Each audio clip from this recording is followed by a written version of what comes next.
Hello there. I'm going to read from Gurdjieff.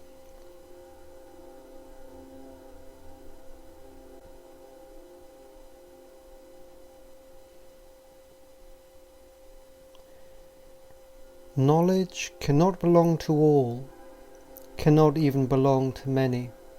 Such is the law. You do not understand this because you do not understand that knowledge, like everything else in the world, is a material. It is material. And this means that it possesses all the characteristics of materiality. One of the first characteristics of materiality is that matter is always limited. That is to say, the quantity of matter in a given place and under given conditions is limited. Even the sand of the desert and the water of the sea is a definite and unchangeable quantity. So that if knowledge is material, then it means that there is a definite quantity of it in a given place at a given time. It may be said that in the course of a certain period of time, say a century, humanity has a definite amount of knowledge at its disposal.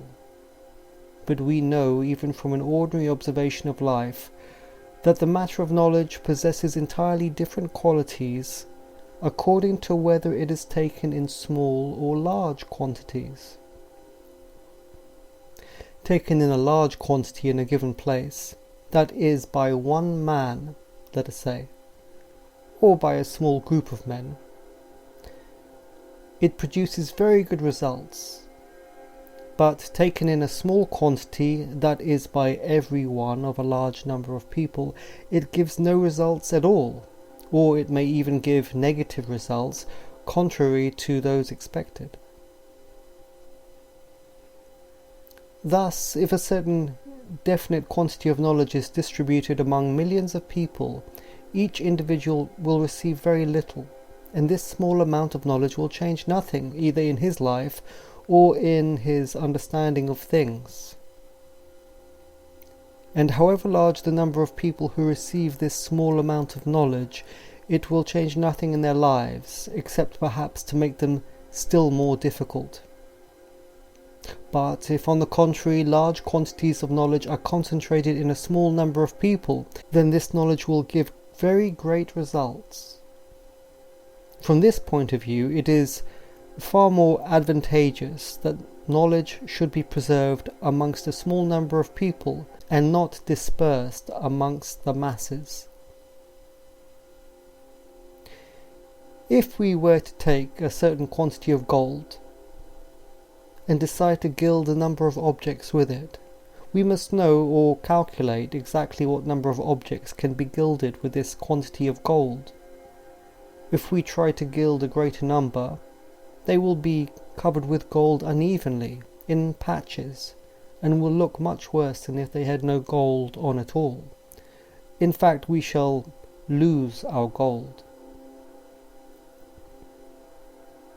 The distribution of knowledge is based upon exactly the same principle. If knowledge is given to all, nobody will get any. If it is preserved amongst a few, each will receive not only enough to keep, but to increase what he receives. At the first glance, this theory seems very unjust, since the position of those who are, so to speak, denied knowledge in order that others may receive a greater share appears to be very sad and undeservedly harder than it ought to be. Actually, however, this is not so at all, and in the distribution of knowledge there is not the slightest injustice. The fact is that the enormous majority of people do not want any knowledge whatsoever. They refuse their share of it, and do not even take the ration allotted to them in the general distribution for the purpose of life.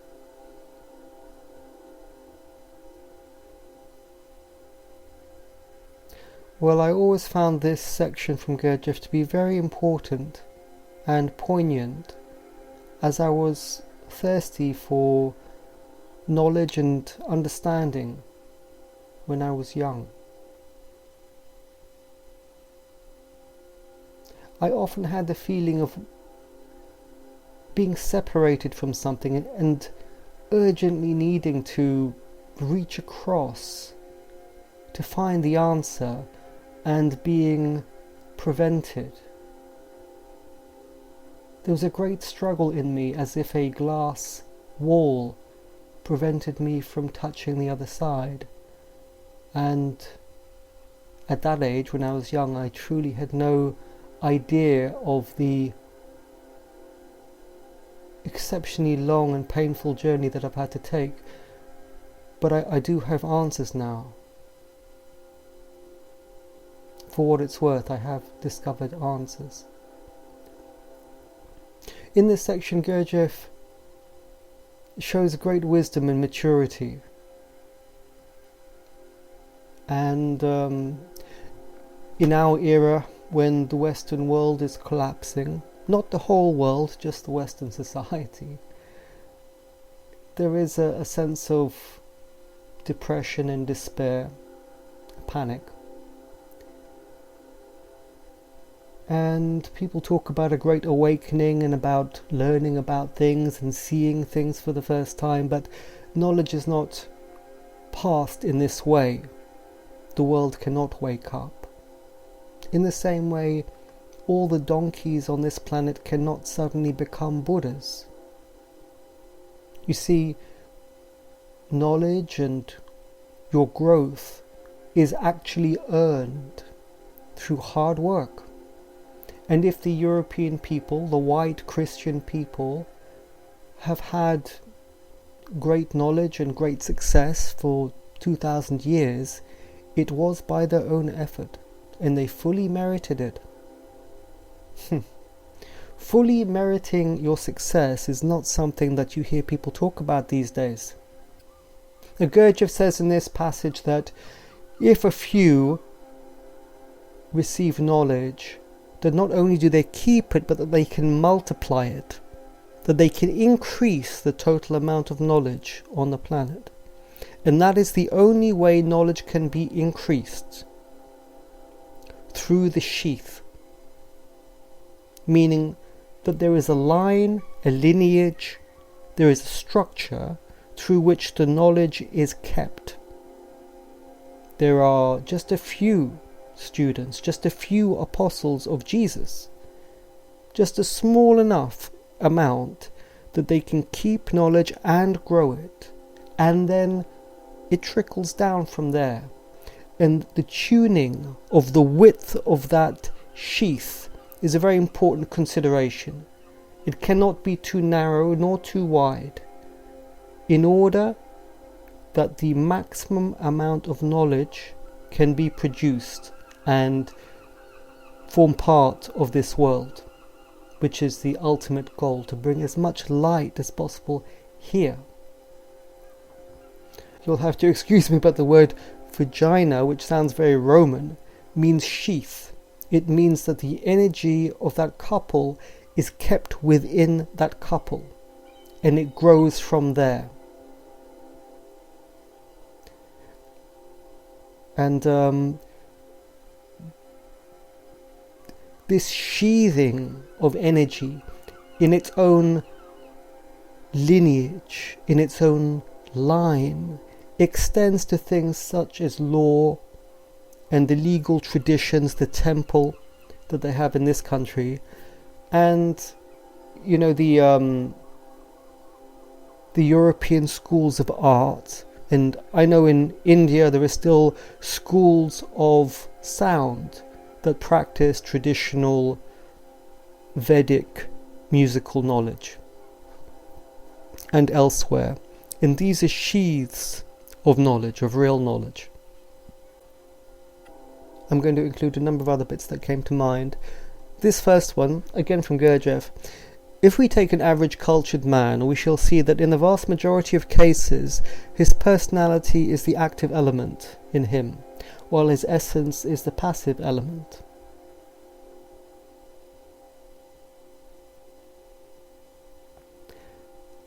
which means that most people on the planet, their whole life is following the circulation of ideas in their personality, which is connected to the matrix of society.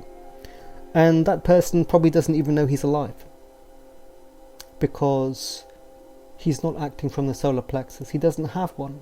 The only thing that organism is doing is circulating ideas from society into the personality, and due to the two-system zoostat, it's prevented from entering into the essence. And I would say the crystallizations of the personality are forming partly as a way for the energy to rise up into the third story, as a sort of initial go, because the jump is so great. The jump in your inner existence is so great, moving up into the third story, that this false personality, this backward personality, this emotionally crystallized many eyes, these exist as some sort of tentative, miserable handholds for the being to reach upwards. Sometimes when you have to climb a treacherous mountain, sometimes you have to do ugly things to get to the top. And most people who do these ugly things will fall off and perish. And you see that actually, although human beings live in a psychic realm, the conditions of life are really not much different to the wild humans of ancient times trying to enter new lands and be faced by all sorts of terrible hardships and violence that takes most of them to their graves. We are in the same situation. It's just that the terrifying struggle is happening in the psychic realm. And as you see from this world, most people are perishing into the drain via the psychic realm, and they do not cross. Perhaps they're waiting. Many people sit it out. They're waiting for those who are strong to cross for them.